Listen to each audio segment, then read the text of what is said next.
Pencobaan di padang gurun. Yesus yang penuh dengan Roh Kudus kembali dari sungai Yordan, lalu dibawa oleh Roh Kudus ke padang gurun. Di situ ia tinggal 40 hari lamanya dan dicobai iblis. Selama di situ ia tidak makan apa-apa dan sesudah waktu itu ia lapar. Lalu berkatalah iblis kepadanya, "Jika engkau anak Allah, suruhlah batu ini menjadi roti." Jawab Yesus kepadanya, "Ada tertulis, manusia hidup bukan dari roti saja." Kemudian ia membawa Yesus ke suatu tempat yang tinggi dan dalam sekejap mata ia memperlihatkan kepadanya semua kerajaan dunia.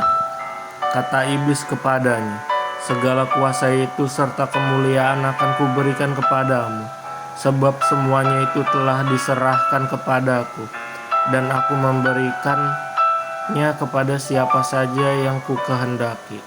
Jadi, jikalau engkau menyembah aku, seluruhnya itu akan menjadi milikmu."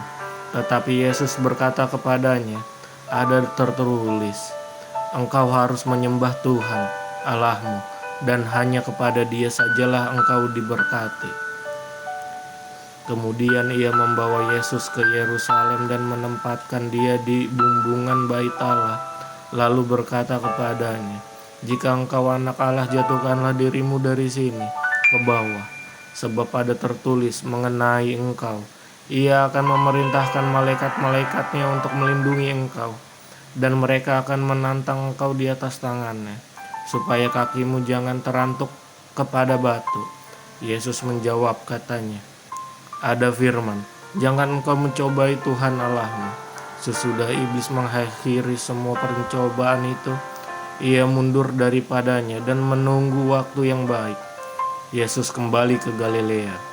Dalam kuasa Roh kembalilah Yesus ke Galilea, dan bersiarlah kabar tentang Dia di seluruh daerah itu. Sementara itu ia mengajar di rumah-rumah ibadat di situ, dan semua orang memuji Dia. Yesus ditolak di Nazaret. Ia datang ke Nazaret tempat ia dibesarkan, dan menurut kebiasaannya pada hari Sabat ia masuk ke rumah ibadat, lalu berdiri hendak membaca dari Alkitab.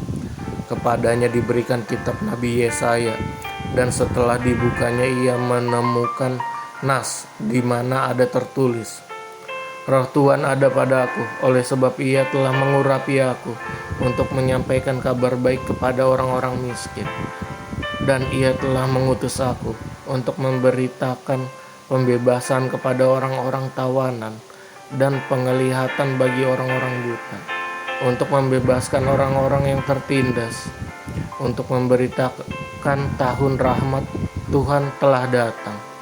Kemudian ia menutup kitab itu, memberikannya kembali kepada pejabat, lalu duduk, dan mata semua orang dalam rumah ibadat itu tertuju kepadanya. Lalu ia memulai mengajar mereka, katanya, "Pada hari ini genaplah nas ini, sewaktu kamu mendengarnya." Dan semua orang itu membenarkan dia, dan mereka heran akan kata-kata yang indah yang diucapkannya. Lalu kata mereka, "Bukankah ia ini anak Yusuf?" Maka berkatalah ia kepada mereka, "Tentu kamu akan mengatakan pepatah ini kepadaku, 'Hai tabib, sembuhkanlah dirimu sendiri. Perbuatlah di sini juga di tempat asalmu ini segala yang kami dengar yang telah terjadi di Kapernaum.'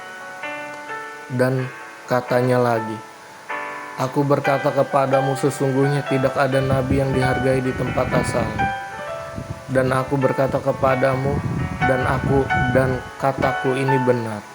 Pada zaman Elia terdapat banyak perempuan janda di Israel ketika langit tertutup selama 3 tahun dan 6 bulan, dan ketika bahaya kelaparan yang hebat menimpa seluruh negeri.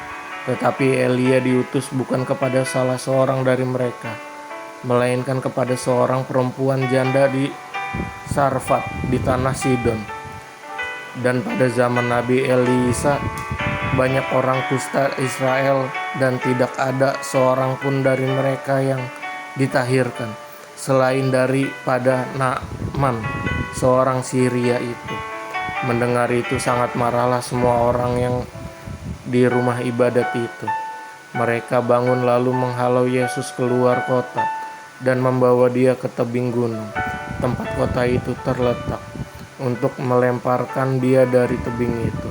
Tetapi ia berjalan lewat dari tengah-tengah mereka lalu pergi. Yesus dalam rumah ibadat di Kapernaum. Kemudian Yesus pergi ke Kapernaum, sebuah kota di Galilea, lalu mengajar di situ pada hari-hari Sabat.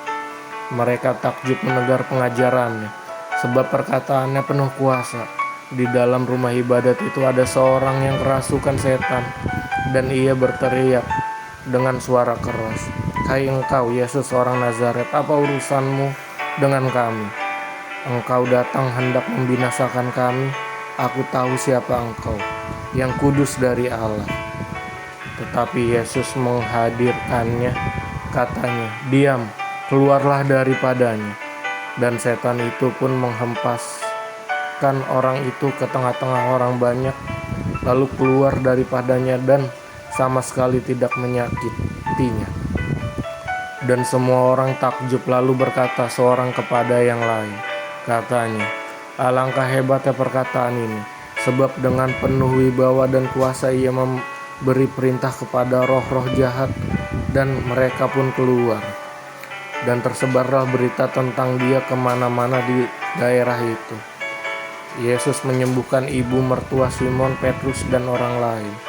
Kemudian ia meninggalkan rumah ibadat itu dan pergi ke rumah Simon. Adapun ibu mertua Simon demam keras dan mereka meminta kepada Yesus supaya menolong dia. Maka ia berdiri di sisi perempuan itu, lalu menghardik demam itu, dan penyakit itu pun meninggalkan dia. Perempuan itu segera bangun dan melayani mereka. Ketika matahari terbenam, semua orang membawa kepadanya orang-orang sakitnya yang menderita bermacam-macam penyakit. Ia pun meletakkan tangannya atas mereka masing-masing dan menyembuhkan mereka. Dari banyak orang keluar juga setan-setan sambil berteriak, "Engkau adalah Anak Allah."